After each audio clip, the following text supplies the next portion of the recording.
बहुत समय पहले की बात है। जंगल में एक शेरनी ने एक बच्चे को जन्म दिया, लेकिन दुर्भाग्य से जन्म के समय ही उसकी मां की मृत्यु हो गई। उसी समय वहां से भेड़ों का एक झुंड गुजर रहा था। शेरनी का वह छोटा सा बच्चा बिल्कुल अकेला रह गया था। उसने सामने भेड़ों के झुंड को देखा, और क्योंकि वह अभी अभी इस दुनिया में आया था, वह उनके साथ ही चल पड़ा और उसी झुंड का हिस्सा भी बन गया। समय बीतता गया और वह शेर का बच्चा भेड़ों के साथ ही रहने लगा। धीरे धीरे वह खुद को भी भेड़ समझने लगा। उसने कभी मांस खाना नहीं सीखा, क्योंकि वह हमेशा भेड़ों के साथ रहता था। वे जो खाते थे वही वह भी खाने लगा। इस तरह वह घास खाने लगा और भेड़ों की तरह ही रहने लगा। उसे कभी एहसास ही नहीं हुआ था कि उसे एक शेर की तरह जीना चाहिए। उसे ये भी नहीं पता था कि वह वास्तव में एक शेर है, क्योंकि वह जिस माहौल में रह रहा था वहाँ चारों ओर सिर्फ भेड़े ही भेड़ थे। उन्हीं के बीच रहकर उसने भी भेड़ों जैसी आदतें अपना ली थी। समय बीतता गया। वह छोटा सा शेर अब बड़ा होकर एक जवान शेर बन गया। हालांकि वह भेड़ों के झुंड में बाकी सबसे अलग दिखता था, लेकिन भेड़ों के साथ रहने के कारण उसकी सारी आदतें भेड़ों जैसी हो गई थी। उसने कभी शेर की तरह दहाड़ना भी नहीं सीखा था। एक दिन जब भेड़ों का झुंड जंगल की ओर जा रहा था, तभी एक बूढ़े शेर की नज़र उस पर पड़ी। उसने जब उस झुंड को देखा तो वह हैरान रह गया, क्योंकि भेड़ों के बीच एक जवान शेर भी घूम रहा था।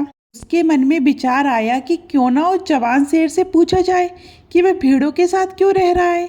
ये सोचकर बूढ़े शेर ने भेड़ों के झुंड पर हमला कर दिया, ताकि वह उस जवान शेर को पकड़ सके और उससे बात कर सके। जैसे ही भेड़ों ने बूढ़े शेर को देखा, वे अपनी जान बचाने के लिए भागने लगी। उन्हें भागता देखकर वह जवान शेर भी डर कर उनके साथ भागने लगा, क्योंकि वह खुद को भी एक भेड़ी समझता था। लेकिन बूढ़े शेर ने आखिरकार उसे पकड़ लिया। बूढ़े शेर ने गुस्से में कहा, अरे मूर्ख, तुम मुझसे डर कर क्यों भाग रहे हो? ये तुम्हारी जगह नहीं है, तुम तो एक शेर हो। ये सुनकर वह जवान शेर डर गए और रोते हुए बोला, कृपया मुझे छोड़ दो, मैं तो एक साधारण भेड़ हूँ, मुझे मत मारो, मुझे जाने दो। बूढ़े शेर को अब सब समझ में आ गया कि ये जवान शेर क्यों भेड़ों के साथ रह रहा है। तब बूढ़ा शेर उसे पकड़कर एक नदी के किनारे ले गया। वह जवान शेर डर के मारे बार बार भागने की कोशिश करता रहा, लेकिन बूढ़े शेर ने उसे मजबूती से पकड़े रखा। नदी का पानी बिल्कुल शांत था, जिसमें चेहरा साफ दिखाई दे रहा था। बूढ़े शेर ने उससे कहा, सबसे पहले इस पानी में अपना चेहरा देखो, फिर मेरा चेहरा देखना। डरते डरते जवान शेर ने नदी के पानी में अपना चेहरा देखा, फिर उसने बूढ़े शेर का चेहरा देखा। दोनों का चेहरा देखकर वह हैरान रह गई, क्योंकि दोनों एक जैसे दिखाई दे रहे थे। तब उसे समझ में आया कि वह भेड़ नहीं बल्कि एक शेर है। ये एहसास होते ही उसके अंदर एक नई ताकत जाग उठी। अचानक उसने जोर से दहाड़ लगाई। उसकी दहाड़ इतनी शक्तिशाली थी कि पूरा जंगल गूंज उठा। उस पल उसने पहली बार अपने अंदर की शक्ति और ऊर्जा को महसूस किया।